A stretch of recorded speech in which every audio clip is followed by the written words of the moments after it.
तो आपको अब प्रियंका गांधी की पूर्वांचल प्रतिज्ञा के बारे में बता दें। 4 जिलों में आज वो प्रचार करेंगी। जी हां, बलिया के बांसडीह में आज वो रोड शो करेंगी। महाराजगंज के फेफना में भी एक रोड शो का उनका कार्यक्रम है।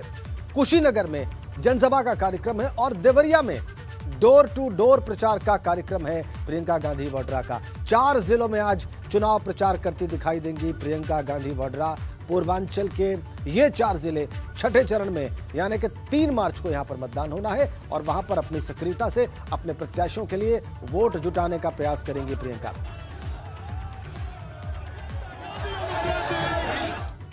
तो 5वें चरण का रण खत्म होते ही छठे चरण का रण शुरू हो चुका है। छठा चरण कई मायनों में बहुत महत्वपूर्ण है क्योंकि इस चरण में भाजपा की साख दांव पर लगी है। छठे चरण में गोरखपुर में भी चुनाव होने हैं। मुख्यमंत्री योगी यहां से खुद मैदान में हैं गोरखपुर सदर सीट से और इसलिए यह चरण भाजपा के लिए बहुत महत्वपूर्ण है। यहां एक और सीएम योगी पर अपना किला बचाने की जिम्मेदारी है और वहीं पूर्वांचल के रण में पार्टी को जीत दिलाने की चुनौती भी उनके सामने है और इसीलिए सीएम योगी आज गोरखपुर के अलावा भी कई जिलों में ताबड़तोड़ दौरे पर रहेंगे और कई जनसभाओं को वो संबोधित करेंगे। आज छठे चरण के लिए भाजपा के दिग्गजों की पूरी फौज मैदान में उतरेगी और इसमें केंद्रीय कानून राज्य मंत्री एसपी सिंह बघेल जौनपुर में चुनावी सभा करेंगे। बघेल के साथ मध्य प्रदेश के मुख्यमंत्री शिवराज सिंह चौहान भी होंगे। इसके अलावा डिप्टी सीएम केशव प्रसाद मौर्य भी आज कुशीनगर और अंबेडकर नगर में 2-2 जनसभाओं को संबोधित करने वाले हैं। देख लीजिए, 4 तस्वीरों के माध्यम से हमने आज की जनसभाओं के बारे में आपको बताया। तो भाजपा के लिए देखिए कैसे आज दिग्गज, राजनीतिक दिग्गज आज चुनाव मैदान में होंगे, अलग अलग जगहों पर और प्रचार की कमान संभालेंगे। इसमें खुद मुख्यमंत्री योगी आदित्यनाथ और केंद्रीय गृह मंत्री अमित शाह। तो आइए जानते हैं कि योगी आदित्यनाथ आज कहां चुनाव प्रचार करेंगे। जी हां, गोरखपुर और देवरिया में आज रैली करेंगे मुख्यमंत्री योगी आदित्यनाथ। गोरखपुर की पिपराइच विधानसभा में जनसभा करेंगे। गोरखपुर में अमित शाह के साथ रोड शो करेंगे। इसके अलावा देवरिया की पथरदेवा विधानसभा में जनसभा करने का उनका कार्यक्रम है। सलेमपुर विधानसभा में रैली करेंगे मुख्यमंत्री योगी आदित्यनाथ। उनका भी बहुत व्यस्त दिन आज और इस चरण में बहुत सारी जिम्मेदारियां उनके ऊपर है। एक तो खुद उनका चुनाव है गोरखपुर सदर सीट पर और इसके अलावा ये उनका कर्म क्षेत्र रहा है, इसलिए ज्यादा बड़ी जिम्मेदारी और चुनौती उनके सामने। फिर से एक बार 6 तस्वीरों के माध्यम से आज के चुनावी कार्यक्रम।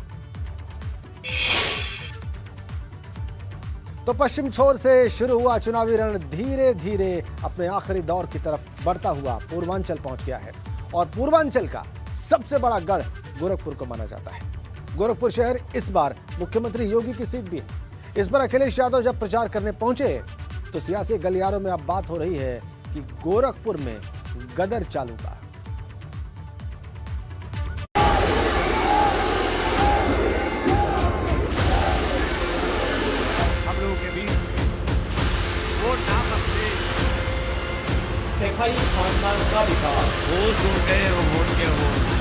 यूपी का सबसे बड़ा कुरुक्षेत्र गोरखपुर की रणभूमि में योगी वर्सेस अखिलेश। और ये इनकी भाषा इसलिए बदल गई क्योंकि जनता ने इनकी खटिया खड़ी कर दी है। पुल पर सियासत हाई, लड़ाई मिसाइल पर आई। बुलडोजर की आहट से ही लोग घबराए हुए हैं। अभी से टिकट बुक करा ले, भगदड़ मची हुई है।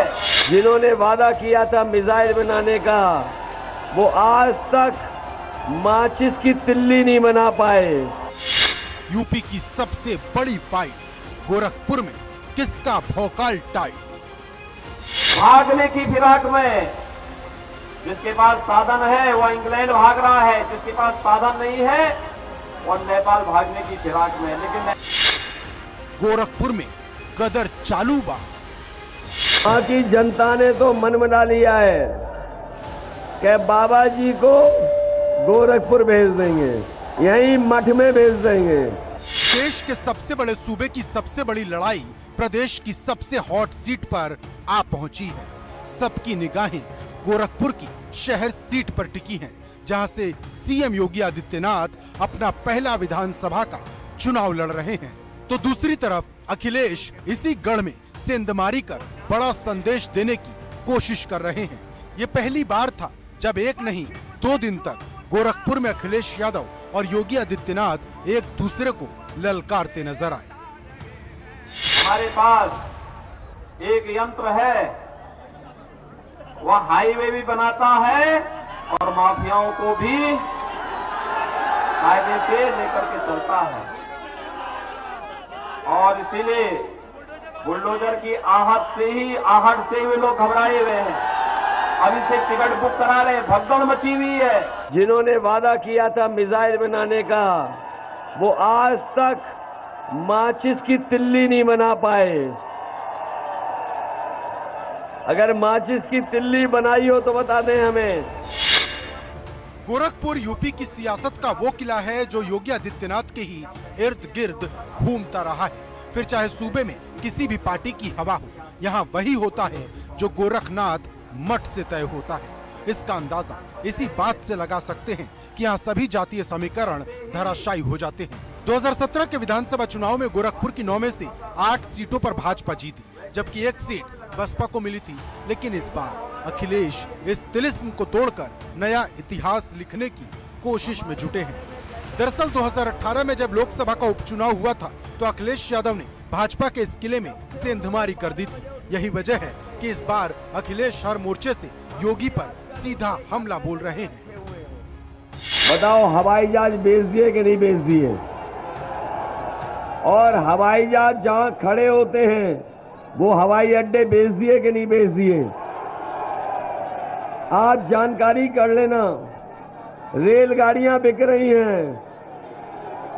रेलवे स्टेशन में जो कीमती जमीनें हैं वो भी बिक रही हैं। जब सब बिक जाएगा तो फिर क्यों नौकरी और रोजगार देना? कि ये चुनाव ऐसा भी है कि हमें और आपको मिलकर के अपना लोकतंत्र भी बचाना है। लोकतंत्र के साथ साथ बाबा साहब भीमराव अम्बेडकर जी ने जो संविधान दिया है, उस संविधान को बचाने का भी ये चुनाव है। लेकिन मुद्दे की बात यह है कि क्या अखिलेश गोरखपुर में योगी को घेर पाएंगे? क्या जो ब्राह्मण कार्ड योगी के सामने चला है वो काम करेगा? इसके लिए यहाँ का सियासी समीकरण भी समझना होगा, क्योंकि यहाँ 95,000 कायस्थ, 55,000 ब्राह्मण, 50,000 मुस्लिम, 25,000 क्षत्रिय, 45,000 वैश्य, 25,000 निषाद और 25,000 यादव वोटर हैं, जबकि 20,000 दलित और 30,000 पंजाबी, सिंधी और बंगाली के साथ साथ सैनी वोटर हैं। मतलब कुल 4,50,000 वोटर हैं। ये भाजपा का कितना बड़ा गढ़ है, इसे इस बात से समझ सकते हैं कि 12 बार चुनाव हुए, जिनमें से 7 बार भाजपा जीती और पिछले 4 बार से योगी के करीबी राधा मोहन दास अग्रवाल चुनाव जीतते रहे हैं। लेकिन ये समीकरण इस बार काम करेगा, क्योंकि सुभावती शुक्ला के सहारे अखिलेश की कोशिश जहां ब्राह्मण, यादव और मुस्लिम वोटर को एकजुट करने की है, वहीं दलित वोट पर आजाद समाज पार्टी के मुखिया चंद्रशेखर आजाद की नजर है, जो इसी सीट से चुनाव लड़ रहे हैं। मतलब गोरखपुर शहर सीट पर सबकी निगाहें टिकी हैं। लेकिन सवाल बड़ा है कि क्या इस बार गोरखपुर शहर में गदर होगा या फिर एक बार फिर योगी का राज चलेगा?